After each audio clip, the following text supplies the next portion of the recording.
Hello and welcome to the Guitar Collection. Today I have a guitar made by the American luthier Stephan Connor from the year 2019. This one he named Quantum. He names every guitar and it's a little bit mysterious as to why they have the names they do, but Quantum is a pretty awesome name if I have to say myself. This one is lattice-braced on the inside. Now, Steve Connor's also been building double tops recently. And a fun little story, and I'll admit to not telling the difference, is that I visited Steve Connor maybe about a year or two ago, and actually there is an interview that I took of him that is on my channel now. Steve is building guitars for my shop. But anyways, I visited his shop a year and a half, almost 2 years ago now, I think. And he had just recently finished building a set of guitars for, let's just say, a very famous guitar virtuoso. And one was a double top and one was lattice braced. And I said, Steve, don't tell me which is which. I want to play them and see if I can tell the difference between these two. And I got it wrong, okay? So some people will say something like, you can tell the sound of a double top instantly, and you can always tell and it's a double top, and it's so annoying of a sound. I can't disagree with that more. I mean, or I'm stupid. It's one or the other, okay?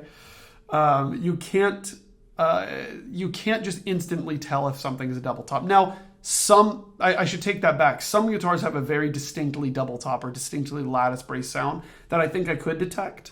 But a lot of times I think when it's done the best, it's very hard to detect. Enough of that rant. Let's talk about this guitar. This is lattice braced. And as you can see, it's a spruce top with some really beautiful bearclaw. I mean, this guitar he really went all out on. You'll see this bearclaw spruce top. You'll see this custom rosette he did that looks like waves, right? And as I'm talking, I hear the guitar vibrating, so I'm going to mute it. There's this really beautifully integrated armrest that if I didn't tell you is here, like, hey, when I hold it like this, can you even see the armrest? Probably not, but it's a beautifully integrated armrest, making it so nice and comfortable for your right hand. I know it's not important for a lot of players, but I find it to be very comfortable. It has a very raised fingerboard, so more than what you'll see in most of the German double top guitars, slightly more, maybe a couple centimeters more. And then before I show you the back of this guitar, which this Brazilian rosewood bridge really gives away, I want to show you the bracing of the inside of this guitar. Now, normally I turn down the lights, really set a romantic mood before showing you the inside of the guitar, but I could show you just like this because Steve Connor has a big sound port. Now, the bracing of this guitar, it's tough because normally, like I said, a darker room, this works better. But you can see the lattice bracing and that it's a very widely spaced lattice bracing. It's not very tight honeycomb patterns. It's more just like fan braces going one way and fan braces going the other to make that up. In fact, let me do this. God forbid I damage the guitar. It's going to make nasty sounds because I'm spreading the strings apart. But let me show you like this, very carefully. There we go. Take a look at that. That's what the lattice bracing looks like on this guitar. And, Steve Connor's always experimenting, but this one, I would say, is far less of the typical lattice bracing that you'll see. And it appears to be an all wood. It is an all wood lattice bracing design. Now, that's interesting to me because, I'm a big nerd about this stuff and I love to know what the inside of the guitar, what's going on under the hood, if you will. So you have to see the back of this guitar, which is this crazy beautiful Brazilian rosewood. And Steve Connor just has the most stunning sets. They look like from, that he flew over to Mars and picked out a piece of wood. I mean, it is just incredible. And then the way it looks on the sides too, how you have that like division between light and dark here. And I mean, you really feel like you're holding a piece of artwork. Then when it comes to the neck, you've got this beautiful flaming in the neck, which I know he reserves for his best guitars because he had a couple. Not best guitars, his most like special high-end guitars, I guess you can say. He had a couple on the wall when I visited his workshop. I was like, whoa, look at those. He's like, oh yeah, that's the premium woods right there. So it is incredible. We've got Scheller tuners, top of the line tuners up here, simple base plates, and a really beautifully ornamented headstock. And then, of course, a key feature of I think most all of Steve Connor's guitars since I can remember is this really big magnetic sound port. Now, I have to say that sometimes when you're comparing guitars, having this big of a port and having it open towards you completely distorts your opinion of the sound of the volume of the guitar. So when comparing guitars, I really like to have this shut. But I have to say, open versus closed makes a huge difference on a guitar like this with this big of a port. Even for the listener, they will hear this difference. The player also will, even aside from just having more volume and kind of hearing the guitar so directly. It changes the main air resonance of the guitar. Like right now it's G, between F sharp and G, but with it open, it should be much higher, like a half step higher, G sharp, yeah. So, this completely changes the sound of the guitar, but I have to say the way he integrates the magnets into his sound port cover is so nice because it's not just open or closed. You can do something like this, which is, to be honest, most of the time how I prefer it. Just a little bit open to where it's more the sound of a normal sound port, I would say. You get a little bit of the sound, the idea of the sound, but it doesn't distort it so much. But hey, say you were playing chamber music. You're playing with another musician. You want to hear your guitar better? Guess what? You really can. Take the port off. And sometimes, you know what? Anyone that's played chamber music has known we're sometimes in that situation as guitarists. Oh my gosh, I can't even hear myself. So you'll certainly be able to hear yourself with that sound port. I've now got it just a little bit open. And you know what? I had a colleague and friend over the other day who's playing this guitar, and he said, you know what? I think this is my favorite Connor I've played. And I was really happy to hear that. I was like, wow, this is... I think it's a very nice sounding Connor. I'm hard pressed to pick between this and some of his modern double top guitars. Some of the new ones I've played are really nice too. But this is a spruce guitar that doesn't sound overly bright.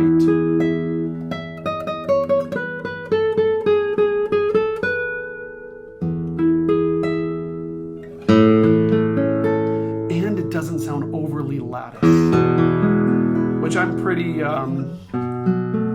adverse to these days, to be honest.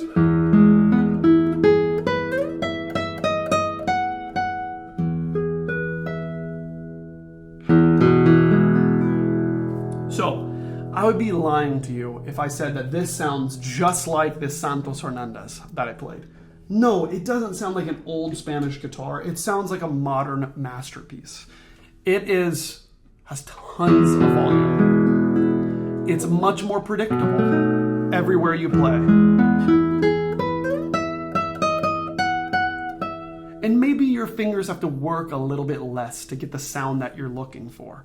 A really great guitar by Steve Connor. Let's try some more musical examples on this thing. Maybe a chord test.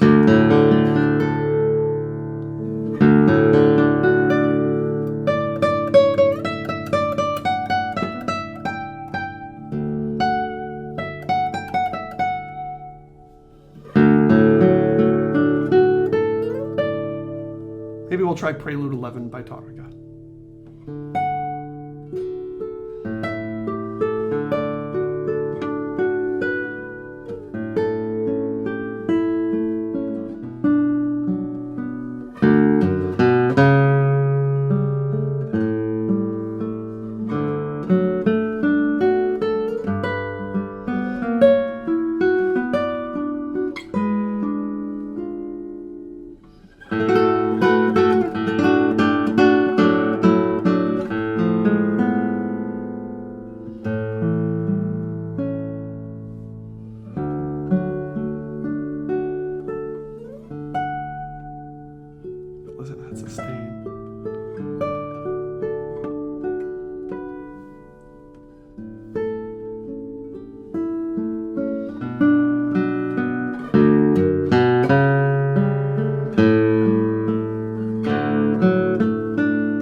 a really nice sound. Now, I didn't even mention this because I guess sometimes when you're talking about a maker that's so well known that you forget to say some of these things. But Steve Connor's guitars are played by, I don't know, like maybe he's probably one of those makers that has the most number of famous artists playing on his guitars. I mean, I'm not talking about some artists that like sometimes play their guitars or like bought a guitar once, but regular people that play his guitars. You have people like the Assad brothers, Sergio and Odair Assad, famous Brazilian guitar duo, of course, playing his guitars in all their concerts for the longest time. Maybe before him, they were playing Tom Humphrey's guitars. Anyways, there's Anibal Montesinos, there's Antron, the young Vietnamese guitarist, there's people like Marco Tamayo, Elliot Fisk, Adam Holzman, one of my former professors, and also Bruce owned many Steve Connor guitars. But I mean, the sad thing here is I'm going to miss tons of people, tons of great players that play his guitars just by the nature of how many there are. And I think it's for good reason. Steve Connor is a really great collaborator. He's always taking in new ideas from players, whether it's their bizarre idea for a rosette or being inspired by a certain wood choice or design. All of these things he really takes into account. And if you say something about the way the left hand feels, he knows how to interpret that and put it into the guitar. And I think that's why he's such a great collaborator as a luthier and why so many people play his guitars. But this example of his, fantastic, from the year 2019. He went all in on the wood choices. There's this bearclaw spruce top, Brazilian rosewood back and sides, Scheller tuners. That's not wood. This figuring in the neck. It's really something. Maybe I'll try a little bit of Capricho árabe by Tárrega.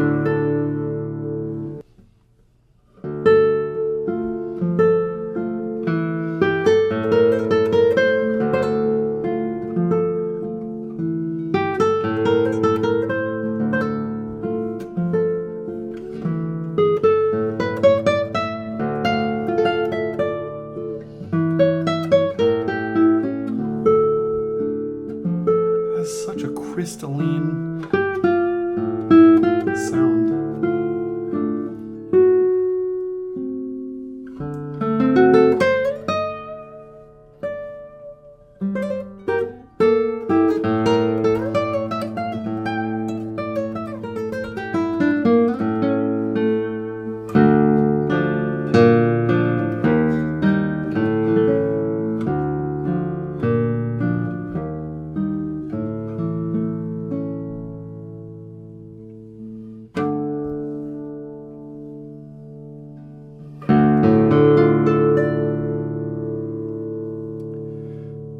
You know what? I think what's to really appreciate about this guitar, and also Steve Connor's guitars in general, is that they have this modern voice and this evenness everywhere and really great sustain, but it doesn't really lose track of the fact that it's still a guitar. You hear the woodiness and the character, and there's this sparkle to the sound, maybe from this beautiful bearclaw spruce top. I'm not sure what it is, but hopefully you could hear it in that example. Let's play a little bit of Prelude 11 by Tárrega.